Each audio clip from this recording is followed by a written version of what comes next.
The show. Let's turn to our next big story today.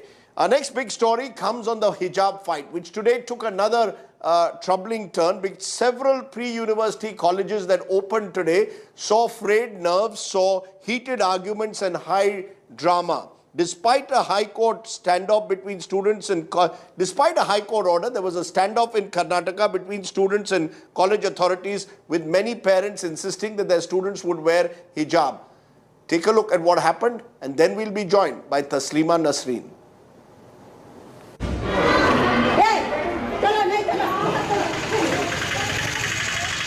Multiple colleges in Karnataka saw a repeat of scenes which have exposed the deep divide over hijab.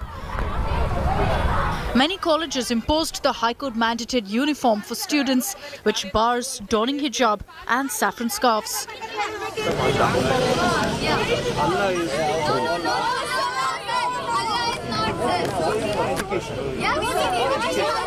Only to witness serious backlash from students in hijab and adamant parents.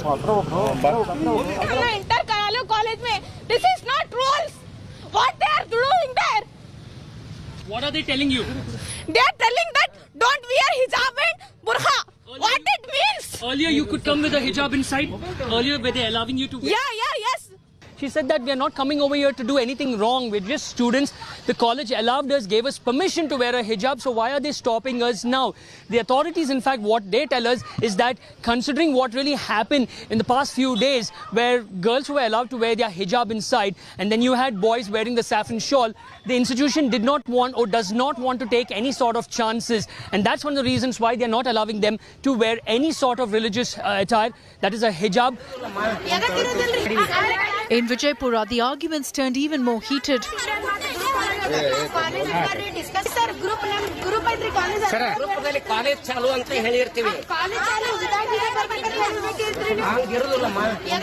Court order very clearly says we make it clear that this order is confined to such institutions wherein the college development committee have prescribed the student dress code uniform. If you have allowed, how are you not allowing now? What is it? What is this? No. If you have allowed before, why is it different? If you were allowing now, how is it different?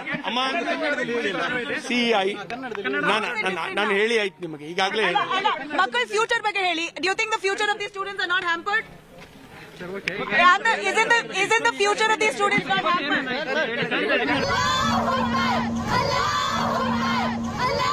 Allahu Akbar became a rallying cry for these students in Tumakuru.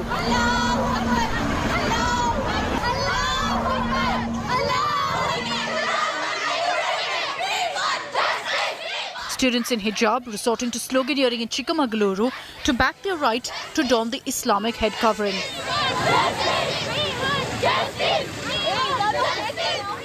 But many in hijab were turned away.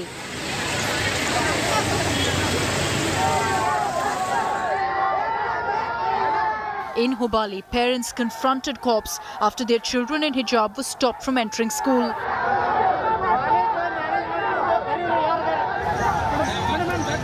India Today also uncovered a PFI link to some of the protests.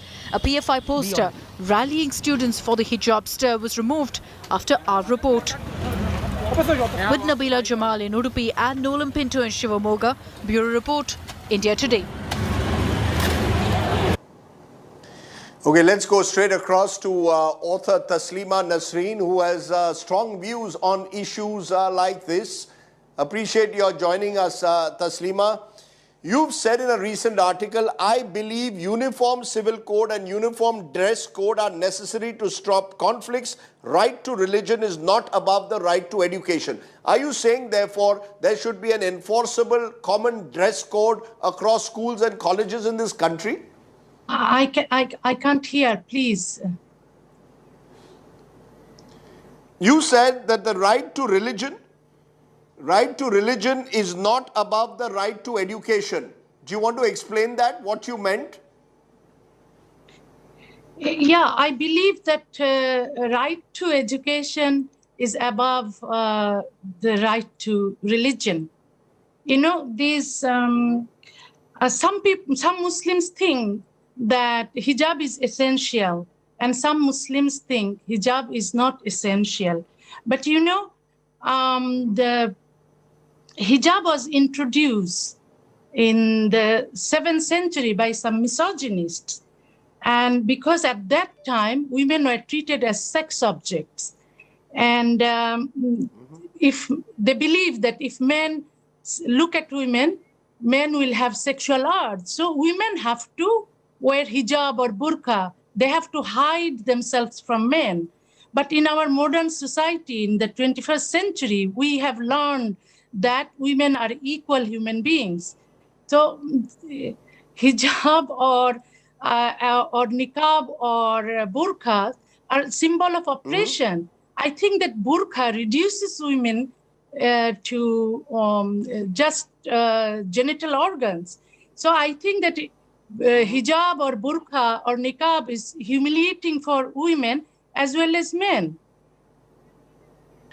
So that's an interesting way of putting it. Colleges, that's an interesting way of universities putting it. In a secular state, you see, right?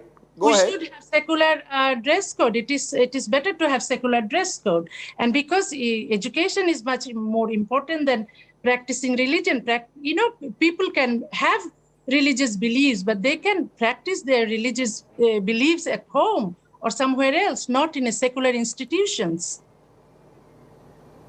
I tend to agree with you that religion, I agree with you that religion must be kept in the private space, not in public spaces. You then go on to say, and this is interesting, you say some people think hijab is a symbol of secularism. No, it's not. It's a symbol of Islamism and misogyny. Secularism means without religion. Embracing all religions equally is not secularism. It is super duper religionism. You want a secular space, avoid all kinds of religious symbols. So what you're saying then is that once I enter a school or a college, I must not have any religious symbols. Then that applies to Hindus, Sikhs and Muslims. Is that what you're saying? Yeah, secularism, the true meaning of secularism is that no relation with religion. So I think that this is everywhere in the Western world also, or in civilized world, that secularism means that the state has to be separated from religion, and the laws should be based on equality, but not based on religion. But even though we are saying that this is a secular state, but we have the laws based on religion. But in a secular state, religion should be laws should be based on equality, and it's. But is that possible? Is that possible in a plural? Is that possible, Taslima, in a plural, multi-religious society? Is that really possible, you think, where every community wants to express their religious identity? Is it really possible to keep religion completely out of public spaces? You've got politicians who will wear saffron robes. So then politicians also should stop wearing saffron robes in public. I am in the state where the chief minister is always seen in public in saffron robes. Religious identity is not a very, it shouldn't be. A person's identity should not be a religious identity. There are many meaningful and respectable identity people can have. And these, the Quran prescribes a lot of misogynistic things. So we don't. That women, Quran asks women not to laugh loudly, not to talk loudly, not to go outside, not to do anything without the permission of husbands. Also, the Quran asks men to beat their wives if wives are disobedient. But we don't follow the rules of the Quran. So we don't have to wear hijab or burqa or niqab. Women must understand that hijab actually is a symbol of oppression. I think that. But how do you respond? How do you respond, Taslima, How do you respond, Taslima, in the end to the notion of free choice? Women will say, look, it's our decision whether we want to wear hijab or not. Society cannot dictate this. outsiders cannot dictate this, it is my free choice. How do you respond to this notion that it is free choice whether to wear hijab or not? You don't wear one, someone else can. I can't hear you properly. But anyway, hijab is not a choice of women. When all the choices are taken away, then women wear hijab. And women are forced to wear hijab by their family members, or women are indoctrinated since their childhood that they have to wear hijab, otherwise they will be punished by God. So it is not a real choice. But they can, I think that if women are educated enough, then they will remove their hijab, because they will understand that it is like a burqa is like a chastity belt. Chastity belt is now humiliating for women. Why not burqa? Should be. Face veil is very bad idea. But hijab, if women are not allowed to go to school by their family members without hijabs, in this case, I would stand in favor of education, even in hijab.